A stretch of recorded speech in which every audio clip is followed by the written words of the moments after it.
Haleluya. Ngithanda ukubingelela abazalwane ngegama lenkosi yethu Jesu Kristu. Umphefumulo wethu ulambele uNkulunkulu, inhliziyo zethu zilambele uNkulunkulu. Amen. Ngithanda nje ukuthi sifunde ungokaJohane 15 verse number 1 siye ku verse number 7. Haleluya. Amen. Isihloko sakhona, haleluya, sithi umvini namagatsha. Amen. Uverse 1 uthi mina ngingumvini owona ubaba ungumlimi. Yilelo nalelo gatsha elikimi elingatheli izithelo uyalisusa. Yilelo nalelo elithela izithelo uyalihlunga lithele kakhulu. Nina senihlanzekile ngezwi engalikhuluma kinina. Hlalani kimi nami kini. Njengalokhu igatsha lingethele izithelo ngokwalo kuphela uma lihlala emvinini, kanjalo nani kuphela uma nihlala kimi. Mina ngingumvini, nina ningamagatsha. Ohlala kimi nami kuye, loyo uthela izithelo eziningi, ngokuba ngaphandle kwami ningenze lutho. Uma umuntu engahlali kimi ulahlwa ngaphandle njengegatsha abunwe, bawabuthe bawaphonse emlilweni ashe. Uma nihlala kimi namazwi ami ehlala kini, niyakucela enikuthandayo nikwenzele. Baba, egameni lika Jesu Kristu waseNazaretha, uNkulunkulu ongcwele, izwi lakho liphilile, izwi lakho linamandla. Nkosi yamakhosi, khuluma ngalo uNkulunkulu ongcwele. Baba wethu ophilayo, uthe izwi lakho liphefumulele nguqobo, lilungele ukuyala, ukusola, ukuqondisa, ukufundisa. Baba wethu onamandla, ukuze umuntu kaKristu aphelele. Baba wethu onamandla, phinda-ke uNkulunkulu ongcwele kulesikhathi samanje. Baba wethu ophila, usifundise ngezwi lakho eselifundiwe namhlanje. uNkulunkulu ongcwele, sizindle ngalo, hlale enhlizweni zethu. Baba wethu ophilayo, mana njalo-ke Nkosi yamakhosi, ngokuba akekho omunye uNkulunkulu njengawe. Uwena wedomile kuze kube phakade. Khuluma-ke izwi lakho linjengoba linjalo. Sithembe wena Nkulunkulu ongcwele, silambele wena, somele wena Nkulunkulu onamandla-ke njengendluzela yomela amanzi. Thatha kudumo nendawo nenkazimulo, ume njalo uNkulunkulu ophilayo kuze wena phakade, egameni lika Jesu Kristu waseNazaretha, in Jesus name, amen. Amen. La sifunde khona lawa amazwi kaJesu, la khona echaza yena ukuthi ungubani. Uma echaza yena uyifanisa nesihlahla esomvini noma isihlahla samagrebhisi. Uthi mina ngingumvini, mina ngisihlahla samagrebhisi. Mase athi nina ningamagatsha anesosihlahla somvini. Mase athi loyo ongahlali kimina uyabuna. Okusho ukuthi ukuze umuntu akwazi ukuthela ithelo, uthi uJesu uhlala kimi ukuze ukwazi ukuthela ithelo. Uma ungahlali kimi ngeke uze uthele ithelo. Uthi ngeke nize lenze lutho futhi ngaphandle kwami. Njengoba sesiqeda unyaka ka2017, into ebalekile ngonyaka ka2018 ukuthi umzalwane nomzalwane makahlale kuJesu, makafune uJesu esenotholakala. Omubi makashiye indlela yakhe, afune uNkulunkulu isikhathi sisekhona, ngoba isikhathi sisazophela. Haleluya. Haleluya. Ngoba akusona sonke isikhathi la uJesu azotholakala khona. Haleluya. Lize lithi iBhayibheli izinto ezinhle ziyawukhuphuka, sifune izwi selingekho, sesiphelile isikhathi sethu. Haleluya bazalwane. Iwona kamazwi engisenawo namhlanje. Uthi uJesu mina ngingumvini, nina ningamagatsha. Ngamanye amazwi amagatsha awakwazi ukuyithelela ngokwawo, adinga isihlahla somvini ukuze akwazi ukuthela. Haleluya. Njengalokhu ungumzalwane, ukuze ukwazi ukuthela impilo yobungcwele, udinga ukuthi uhlale umvini onguJesu Kristu, ngoba uma ungahleli umvini onguJesu Kristu ngeke uzukwazi ukuthela izithelo. Haleluya. Ngiqonda ukuthini ngokusho njalo? Ngiqonda ukuthi ibandla likaKristu sekumele manje lenze umnyakazo ukuthi lisondele kuKristu, ngoba lizowa uma lizohamba lingahleli kuJesu. Ngeke uzukwazi ukuma ngokuthi mina sengakholwa iminyaka eminingi ngizokwazi ukuma, kodwa into ezokwenza ukuthi ume uze uphele unyaka 2018 ukuthi uhlale kuJesu. Haleluya. Nokuthi into yesibili ukuthi usondele kuyena futhi. Haleluya. Ukuze ukwazi ukuthi uNkulunkulu ukhuluma phezu kwempilo yakho, udinga ukuthi usondele kuyena. Ngeke uzwe ukuthi uNkulunkulu uthini phezu kwempilo yakho uma ungasondeli. Amen. Haleluya. Lithi iBhayibheli ngesikhathi isihlahla sasivutha. Lithi iBhayibheli into yokuqala uMoses akazange alizwe izwi likaNkulunkulu engakasondeli kusona. Amen. Haleluya. Ngeke uzukwazi ukulizwa kahle izwi likaNkulunkulu uma ungasondeli kuNkulunkulu. Amen. Haleluya. Amen. Lizofundwa izwi unyaka wonke kodwa uphile impilo yeswe ngoba awufuni ukusondela kuNkulunkulu. Ukuze uphile impilo yobungcwele udinga ukuthi usondele kuNkulunkulu ukuze ukwazi ukuzwa izwi likaNkulunkulu. Lisakhona bazalwane. Ngeke uzukwazi ukulizwa izwi likaNkulunkulu ungasondelanga kuyena. Haleluya. Lize lithi iBhayibheli masondele kuyena esibukweni esinguKristu Jesu. Haleluya bazalwane. Into ebalulekile idinga ukuthi sisondele kuJesu. Haleluya. Amen. Sidinga ukuthi sisondele. Sidele konke kwethu sisondele kuyena. Lithi iBhayibheli uMoses wasibona isihlahla sivutha kodwa izwa kalizwanga. Lithi iBhayibheli ngesikhathi esondela walizwa izwi lithi khumula imbadada ngoba le ndawo kuyona ingcwele. Into yokuqala uma usondela kuKristu uqabibona ukuthi umubi kanjani. Uqabibona izinto kumele uyikhumule kuqala ngaphambi kokuthi uzwe imessage yakhe. Haleluya. Ngamanye amazwi ngesikhathi omkela uJesu Inkosi nomsindisi umele ubone ukonakala kwakho. Jesus. Uthi uPawuli mina konke ukwenzuzo kumina. Ngakushaya indiva bengokukhulu bokumazi uKristu. Hayi ukuthi ngeke ngolazi iBhayibheli kodwa ngeke ngokukhulu bokumazi uKristu. Okusho ukuthi kuyenzeka ukuthi ulazi iBhayibheli kodwa ungazananga noJesu. Ngeke ukwazi ukushaya izindiva. Haleluya. Ukuze ukwazi ukushaya izindiva uthi ukuthi wazisale noKristu. Haleluya. Uma ungazokwazana noKristu uzolifunda iBhayibheli ulifunde usuka kuGenesis uze ufike eSambulweni kodwa ungalezi. Ingakho phela sibona ufakazi bakaJehova bayazi iBhayibheli kodwa manje abalenzi ngoba bayakananga noJesu. Haleluya bazalwane. Haleluya bazalwane. Ngake ngezwe kuthiwa emaBhayibheli school abantu abafundisa iBhayibheli khona bafaka ama-tattoo indawo bayalazi iBhayibheli kodwa bazali noJesu ngoba ngeke uzukwazi ukwenza intando kaNkulunkulu ungasali noJesu. Uthi uJesu ngaphandle kwami ngingenze lutho. Haleluya. Haleluya. Haleluya. Into ebalulekile ukwazana noJesu. Isakhona bazalwane. Amen. Isakhona. Amen. Into ebalulekile ngaphezu kwakho konke akubalulekile ukwazana nesonto kodwa into ebalulekile ukuthi wazana noJesu. Yenza sure ukuthi impilo yakho uyayisondeza kuJesu noma sebethuka kodwa ungalingi ulenza iphutha ukuthi ungasondeli kuJesu. Amen. Ngoba uma ungazosondela kuJesu ngeke uzukwazi ukuphila impilo engcwele. Amen. Ngoba umbona umzalwane ephila impilo yamanyala kusobala ukuthi akasondelanga. Sisondela inise naye. Sisondela kanjani-ke na? Sisondela ngemkhuleko. Lithi iBhayibheli ngendlela osondela ngayo kuye nawe uyasondela ngawe kuwe. Kudala ukuthi ibe nezikhathi zama-fasting la khona sifuna ubuso kaNkulunkulu. Lithi iBhayibheli lithi uPawuli mina ngiyawutuka wami umzimba ukuze mina nginganjwa mina uqobo ngoba uwazi kahle uPawuli ukuthi uma esengawutuka wakho umzimba uzohlehla kuJesu. Uma uJesu esukile phezu kwempilo yakho yazi kahle ukuthi ayikho into neyodwa ozoyenza yoba i-right. Ngake ngibona umzala kade khona uma ka-awa agcine sephuza lotshwala. Ngoba usuke sesuke ekukhanyeni okunguJesu Kristu. Maningasuki kuJesu masihlaleni kuJesu ngoba uma sasuka sobulela ezweni. Yona besetshenziswa namhlanje ukuthi sihlale kuJesu ukuze sikwazi ukuthela ithemba.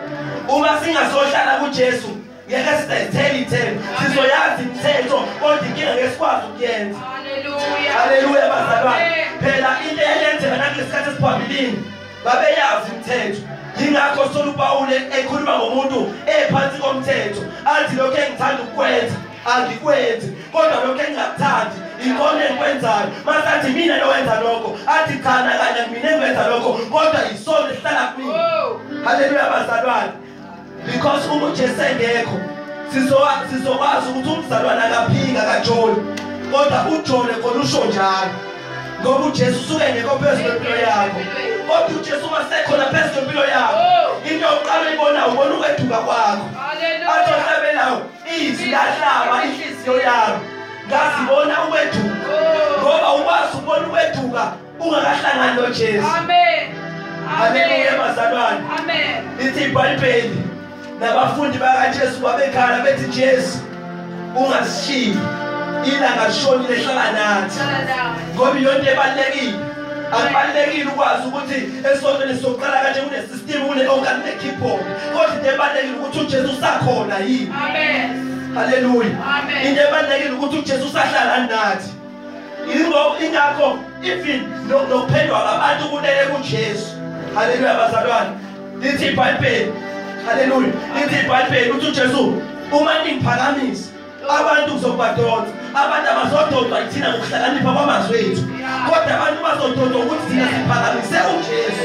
Uma siphakamisa uJesu udonsa abantu. Amen. Haleluya bazalwane. Iyona ke into ebalekile yokuqala umzalwane nomzalwane ukuthi angalenzi iphutha. Amen. Angabe umsonti abe ikholwa elisindisiweyo. Amen. Haleluya. Ungabe umsonti mntaka baba.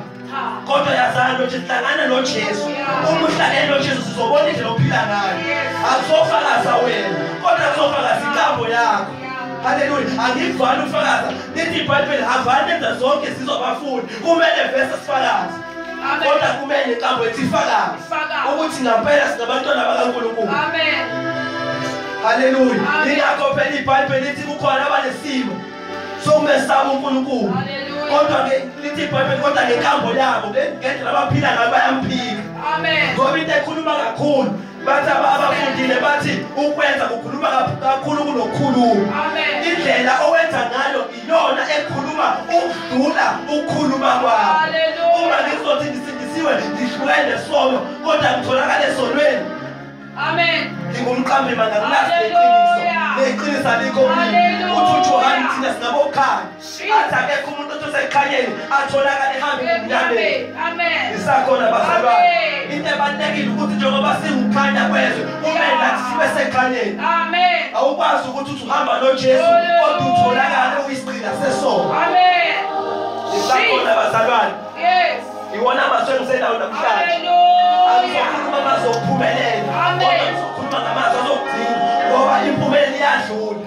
Amen. Haleluya. Amen. Lithi iBhayibheli inkanuko yalelizwi iyadlula. Kodwa izwi likaNkulunkulu limile kuze kube phakade. Ngikhuluma into ezokugcina noma kuthiwa izimo seziyakushaya. Ukuthi uma uhleli noJesu noma bengakushiya abangani noma singakushiya ihlobo. Kodwa uma uhleli noJesu unakho konke.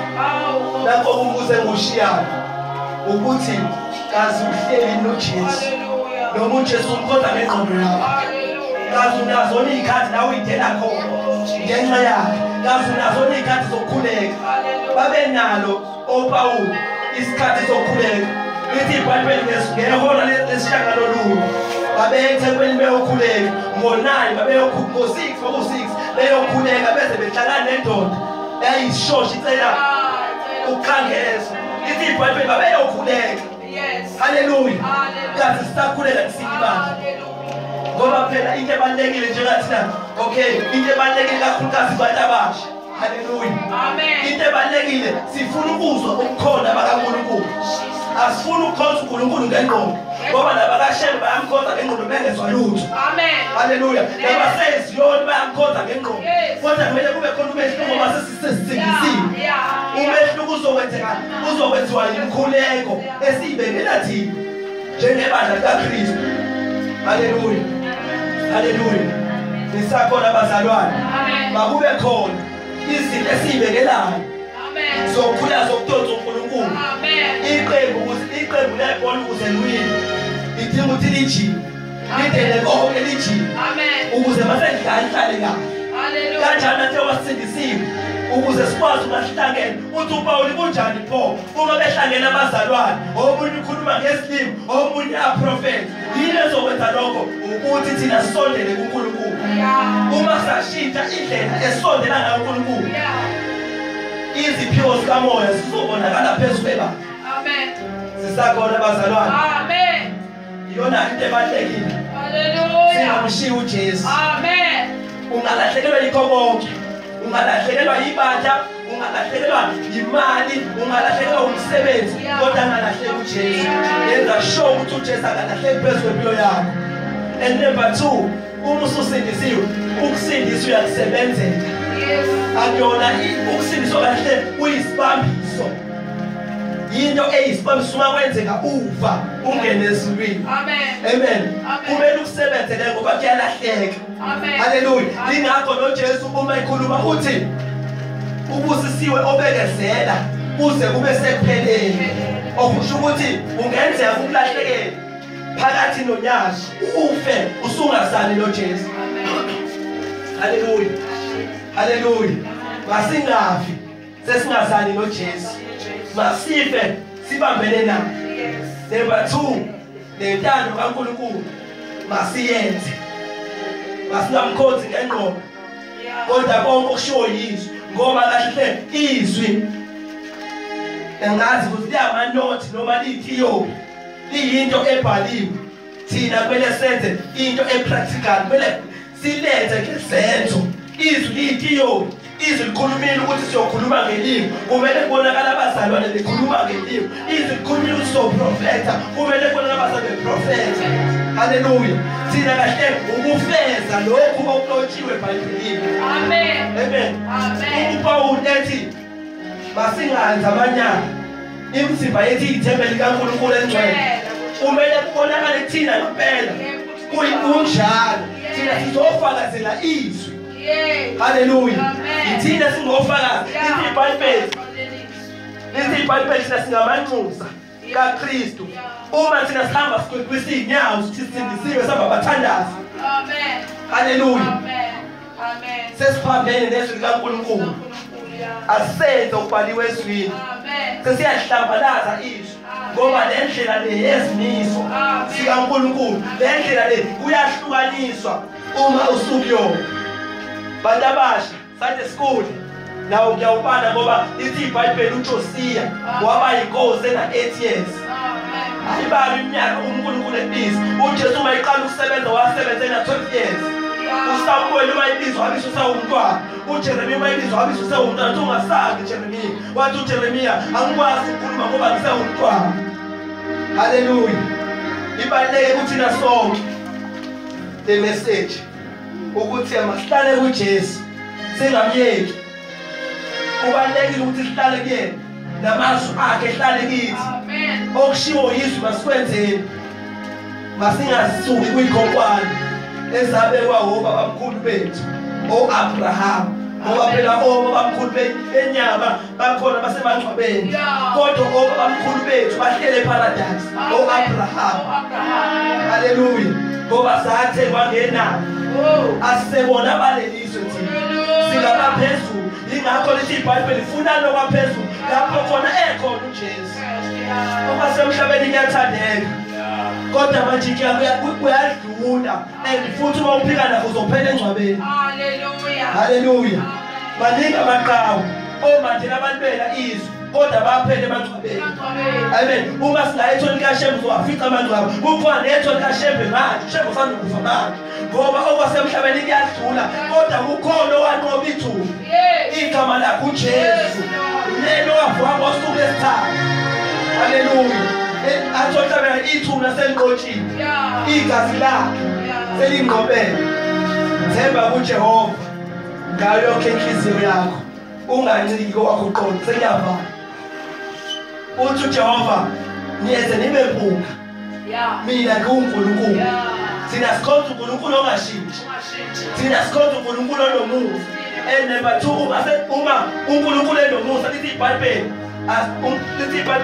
asinikezwanga umusa ukuba sihlale esonweni kodwa ukuba siqobe isono. Umusa kaNkulunkulu unamacondition wawo.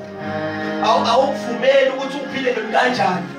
Uma nje uthi usindisiwe ngikhuluma nabasindisiwe ngoba sisindisiwe ngiyathemba sindisiwe sonke. Ngoba ungasindisiwe inkokhelo yakhe isikhoko. Ngoba sonke sasiselahlweni kodwa uJesu wehla athi ohlabelayo ukube wena wehlanga ngabe mina ngikuphi na. Ngabe ngisefeni kodwa uNkulunkulu wehla wasihlenga. Olake likaNkulunkulu eliyisikhoko. Lithi iBhayibheli okholwa uJesu unophilo phakathi. Kodwa ongakholwa uJesu intukuthelo kaNkulunkulu uNkulunkulu ihlezi phezu kwabo. Amen. Athi ubhala uSamuel athi umuntu uma exabene nomuntu uyawahlulela kodwa uyokwenziwana uxabene noNkulunkulu. Hallelujah. Sekuyavala athi uPawulu manyana uTimotheo athi munye umlamleli phakathi komuntu noNkulunkulu uJesu Kristu kuphela. Umbuzo wami uthi bayalanuma labantu abangaxabene, okusho ukuthi umuntu noNkulunkulu baxabene, wonke umuntu ophila emhlabeni uyamdinga uJesu. Isona isizathu sokuthi sikhona uJesu, ukuthi impilo zethu uma singakhona uJesu siyesihogweni. Amen. Wonke umuntu ophila emhlabeni ithi iBhayibheli bonke bonile. Wonke umuntu ophila uzalelwe esonweni uzalelwe isihogo. Okwesibili uNkulunkulu naye ufuna ukuhleka. Umuntu akasindiswa engeke ekufeni, okusho ukuthi sonke sasisekufeni sasindiswa sahlekwa ekufeni sangena empilweni. Ithi iBhayibheli uNkulunkulu akathanda ukuthi kubhubhe kube khona oyedwa ozobhubha. Lithi iBhayibheli bheka lokhu kuhle kuyabongeka emehlweni kaNkulunkulu othanda ukuthi wonke umuntu asindiswe afinyelele ekulazini iqiniso. Inhloso kaNkulunkulu ukuthi wonke umuntu asindiswe afinyelele ekulazini iqiniso. Haleluya bazalwane. Bazalwane singalenzi iphutha, singamshiyi uJesu ngomuva. uJesu yena oyinhlelo, yena ongu-alpha, yena ongu-omega. Iwona amazwi engisenawo namhlanje. Uma ubona kahle ukuthi impilo yakho isiyahlela kuKristu, ngiyacela mntaka ukuthi usondeze sesongene kunyaka 2018 ngoba indlela ophethe ngawo unyaka ikhomba ukuthi uzoqala kanjani ozama. Uma uphethe ukuthakatha ku-2017 kusho ukuthi ngo-2017 uzoqala ukuthakatha. Ngifuna ukuthi siqale kahle unyaka sibuyisele noNkulunkulu. Uyazi la ushaka khona 2017 ungavumeli ukuthi ungene isono sakho ku-2018. Lithi iBhayibheli bonke abanethemba elinjalo bayihlambulula impela, bayalahla indawo lesono. Isikhathi sokusilahla isono 2018 ungasifici singekho right noNkulunkulu. Haleluya.